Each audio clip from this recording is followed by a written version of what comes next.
Hey guys, it's Paul and Delise, and we are actually Night Views. So if you want to follow us, there will be a link in the description. Yeah. And we are new at this, so bear with us a little bit. Also, if you go to Instagram and you put in the hashtag Night Views or The Nightlife, you'll find us there also. And it's Night, K-N-I-G-H-T, because Paul is my knight in shining armor. And actually, it's our last name, Knight.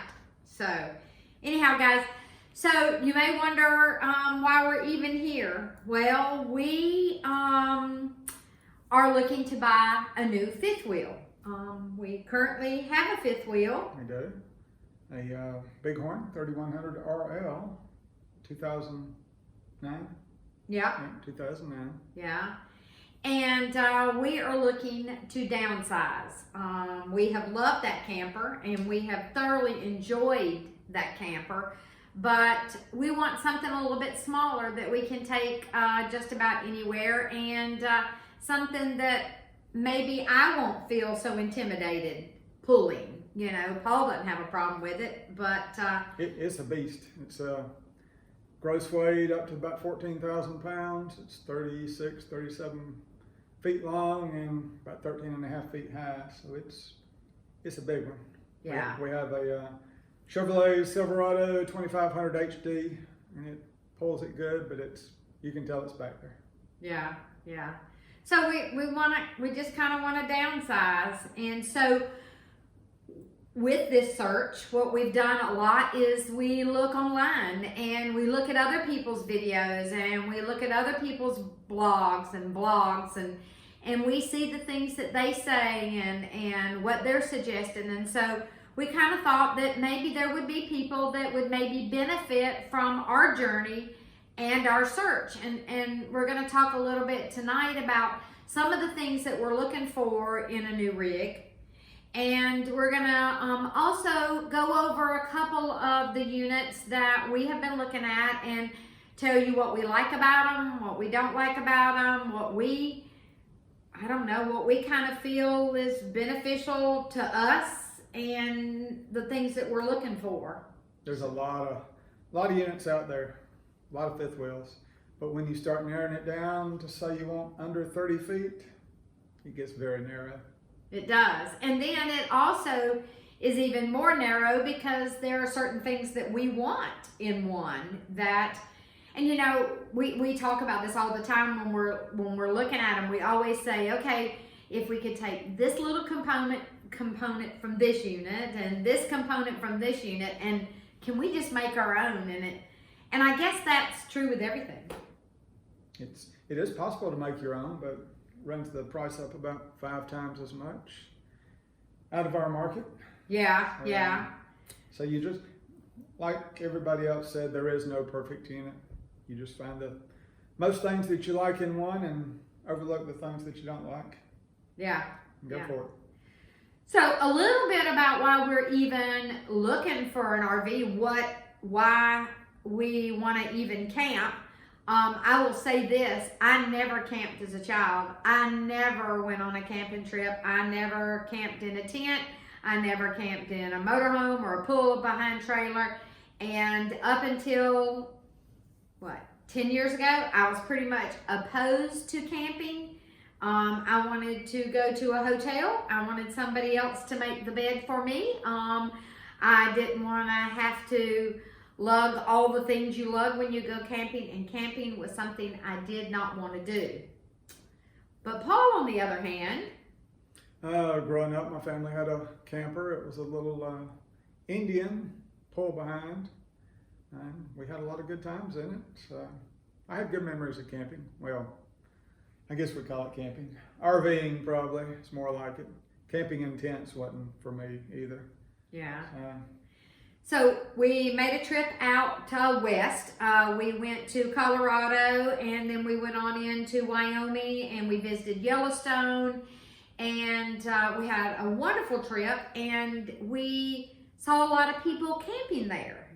And we thought to ourselves, how neat it would be to be right there with nature, to be right there in the middle of the park, and how freeing that was, because, you know, when we were in Yellowstone, we stayed in Gardner and we had to drive in and drive out and all that. We thought, how cool will it be to have your home with you and just be right here and walk right out the door. So A lot of people had their own units out there, and there were a lot of rented units. Cruise America, I think, is everything we saw, and everybody looked like they were having a really good time. So got us thinking about it. it did. And so when we got home, we said, well, let's look at campers. And then we started following, what was the name? RV Dreams. Yeah, RV Dreams. We started following RV Dreams when we got home from that trip, and they were full-timers, and they were about our age, and we thought maybe that would be something that we would like. And I know that full-timing would be something that Paul would probably enjoy, and I'm not quite ready to give up the home yet, so anyhow, so that's not. But when we decided to look at campers, we thought, let's buy a camper that if we decide to go full-time, that we buy something that we can go full-time in. So immediately we started looking at huge units. Huge. Yeah, we had a friend at the time, and he was like, you got to get one with 3 axles and 42 feet. And we're like, yeah, bigger's better. Right. And so we went to a show. Yeah. Down there, was it Orlando? I think it was Tampa. Tampa, it was Tampa. We went to the big RV show down there and started looking and got overwhelmed. And we did decide we didn't want a 3 axle 40-something foot. Right. So we started looking in the mid to upper 30-foot range. Right. And we knew when we got that unit, originally they had just started coming out with the front livings. Yes. Remember that? And we just knew that's what we wanted. We had decided that was what we were going to get. Oh my God, we just absolutely loved them. You lost a little bit of storage, but that wasn't going to be a big deal because it was such a big unit. And so we knew that's what we were going to do when we left the Tampa show. Yep. And we headed home, and we stopped at some RV place that was on the river. Yeah, an RV park. We were like, let's just drive through and see what it looks like. And driving through, everybody was backed in. Right. So we got to thinking, if we're backed in, the bedroom's going to be the view. Right. And we'd be sitting up in the front of the camper, not being able to see out of the back. So changed our mind again. Exactly. Because, you know, that's all part of it is the view is, you know, the view's real important. So anyway, we got back home. We live in an area that has quite a few camper sale places. Yes. What do you call it? What is that? Camper showrooms, I guess. Yeah. Camper dealers. Yeah. We got a Camping World and a Campers Inn and a couple of two others. others. Two others. So anyhow, so there were a lot of choices. So we would take every Sunday afternoon and we would head to the RV store and we would look at campers and we would look at campers and we would look at campers. They finally knew not to ask us if we wanted anybody to show us around. We're like, no, just back for Sunday. We're going to look around ourselves. They don't, go ahead. Yeah, exactly.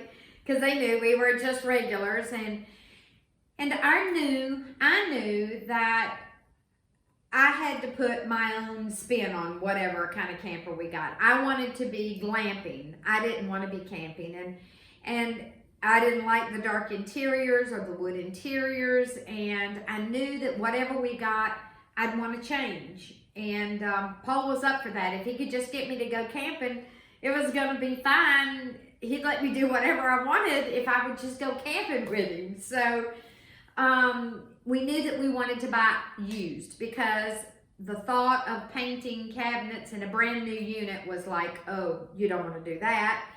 And changing things in a brand new unit. So we were looking used. So one Sunday, we walked into this used Bighorn. All the others we'd been looking at smell bad. They were musty, smell like dogs. Right. Smell like cigarettes. And we walked into this one and it smelled new. Right. Come to find out they'd replaced the vinyl floor because somebody cut a big hole in it. But anyway, it smelled new. That's right.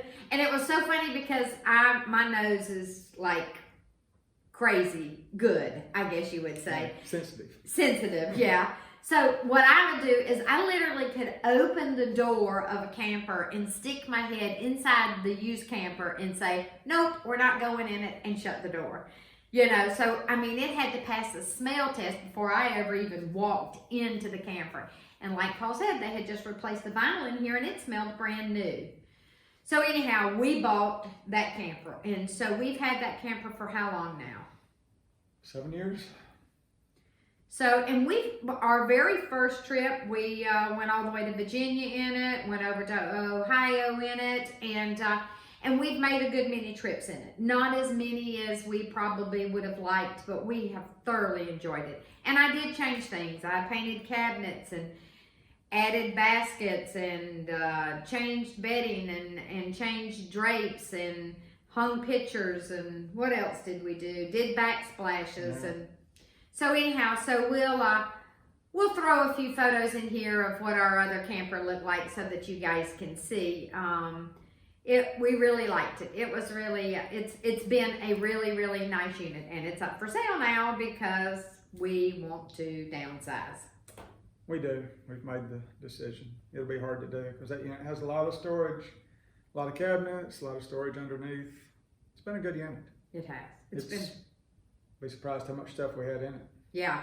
Yeah, we started unloading it, and it was like unloading a tiny house, guys. I mean, I had containers and containers full of stuff, and I took real silver with us when we went, and dishes, and you know, so it really has been. So downsizing is going to be a little tricky, trying to figure out how to take those comforts that I want, but not overload us and have the room for it. So when we're talking about that, we're talking about storage.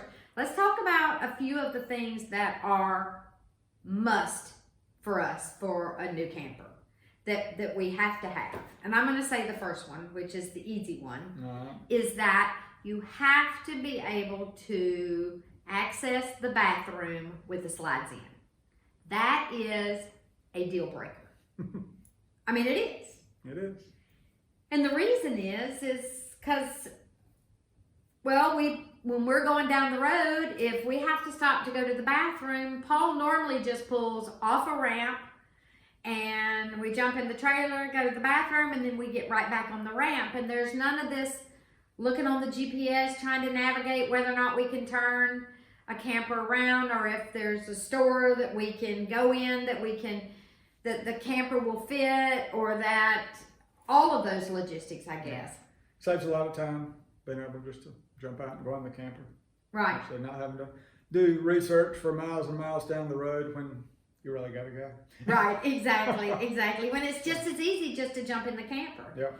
So no matter how much we like, and there's a lot of floor plans that we have loved in an under 30-foot camper that we really liked a lot, but once the slides were in, you could not access the bathroom. And like I said, that is a deal breaker. Yeah. What is something else, Paul, that you really want? Auto level. There you go. Auto level. What else? Well, our unit that we have now doesn't have that. Does not. It's got the front jacks and the separate back jacks, which are stabilizers, not really levelers. So we have to do we got the Anderson level, which you drive onto, which helped a lot, but it still takes a lot of time to set up. Yeah. So auto levelers is one. Yeah. All right. Go ahead, your turn. All right. So one thing that we really want is we would like for it to be solar prepped.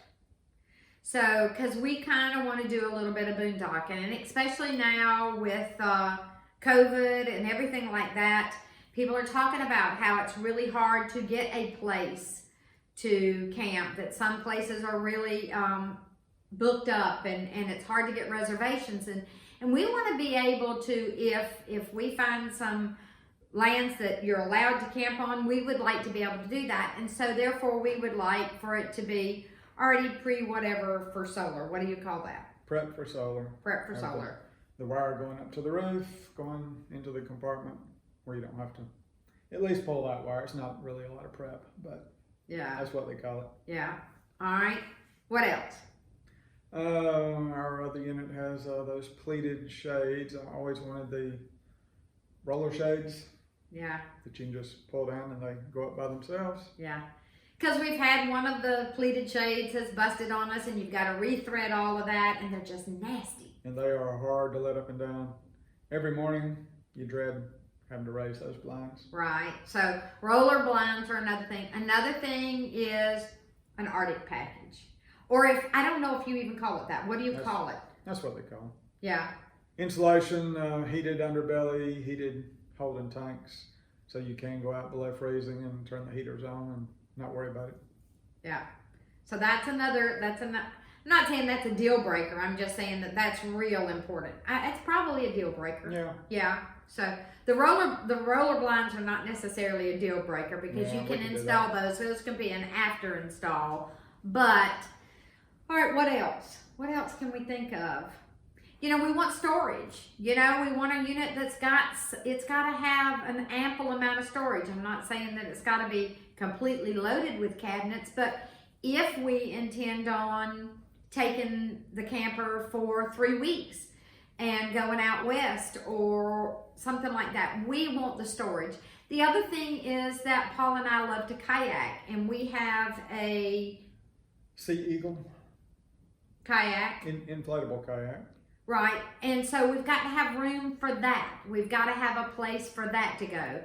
Things that are, what else? What else is something that's important? Can you think of? The height, we didn't want it to be as tall as the yeah. one we have now, so we were trying to look under 12 feet, but again, very limited. Right, right. Most of them are in the 12 and a half to some of them are like 13.8, even on some of the short units, which is really tall. I'm pretty much stuck that I want us to be under 30 feet. That's where I'm kind of stuck at, and so we'll see what happens there. We'll see if we can make that happen or not. There was something I was just fixing to say that I have no idea what it was. Deal breakers, I don't know. What else? I don't know. 2 air conditioners might not be a deal breaker because we could add the second air conditioner, but we were looking for something with a factory installed second air conditioner. I am a woman and I get hot. And I get hot right before we go to bed, and so we need to run that air conditioner for just a little bit to get that bedroom cooled down. What is that? Happy wife, happy life. That's right. Is that right? So Paul's going to look after that for me. So things that are not necessarily important to us on a new unit is an outdoor kitchen, or the outdoor refrigerator and all of that type stuff. I just don't see us using that. We're not that type of campers that we need a TV outside. We very rarely turn the TV on inside the camper. And if we do, it's to watch a movie that we got a DVD out of one of those red boxes or something like that. You know, we usually when we're camping, we're not watching a TV, so a TV outside is just something that I don't think that we would even ever turn on. Speaking of TV, some of the TVs they put in these units are crazy. Oh my gosh. Like a 54-inch screen, you're supposed to be 12 feet away from it to watch it.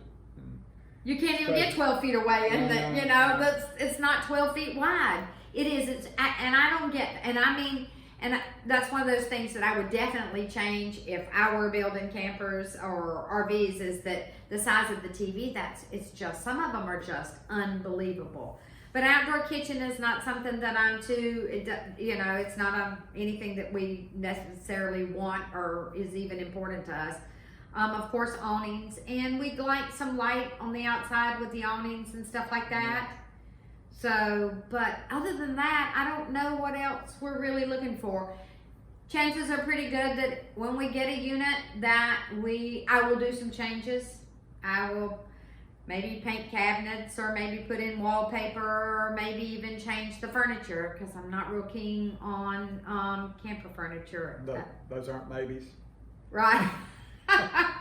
Yeah, they're probably a definite, you know. So, but now I guess what we need to do is we need to show them a couple of the units that we are looking at. We'll talk to you a little bit about some of these units, and Paul will throw up maybe some floor plans and stuff like that, and we'll show you a few that we're looking at and tell you what we're thinking, the pros and cons of those units, and then we'll take you through this process, and then I guess we'll show you what we end up with. There we go.